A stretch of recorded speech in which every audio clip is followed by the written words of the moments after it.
আসসালামু আলাইকুম দর্শক বন্ধুরা, আশা করি সকলেই ভালো আছেন। এই মুহূর্তে আমরা আছি ঝিনাইদহ জেলার কুলবাড়িয়ায়। এটা হচ্ছে কালীগঞ্জ উপজেলা। আপনারা দেখতে পাচ্ছেন আমার পিছনে এই যে কলা। এখানে সবচেয়ে যে চাষগুলো বেশি হয়, এখানকার মানুষেরা হচ্ছে কৃষি নির্ভর। আর চাষ হচ্ছে ধানের চাষটা বেশি হয়, আর হচ্ছে কলার চাষ। আমার এই পিছনে দেখতে পাচ্ছেন আপনারা কলা বাগান, চারদিকে এখানে শুধু কলা বাগান। কলার চাষটা এখানে এত ভালো হয়, আমরা যে কলা হচ্ছে 20-30 টাকা হালি কিনে খাই, বা 30 টাকা যেটা হচ্ছে এখানে, সেটা খুব স্বল্প মূল্যে। এই যে কলা, এই পুরো ছড়িটা হচ্ছে মাত্র 150 থেকে 200 টাকার মধ্যে সেল দেওয়া হয় পাকলে।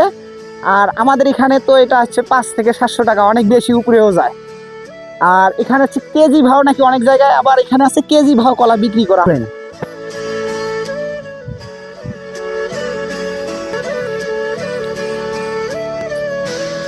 এইদিকে যেগুলো পরিপক্ক কলা ছিল ওগুলো কাটা হয়েছে, ছোট ছোট গাছ রোপণ করা হয়েছে। এই যে এই দিক, এই পুরোটা এগুলো কলার ক্ষেত।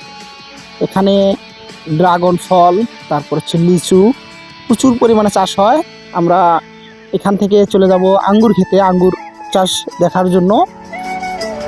আশা করি আমাদের পরবর্তী ভিডিওগুলো আপনাদের ভালো লাগবে, আমাদের সাথেই থাকুন। Remember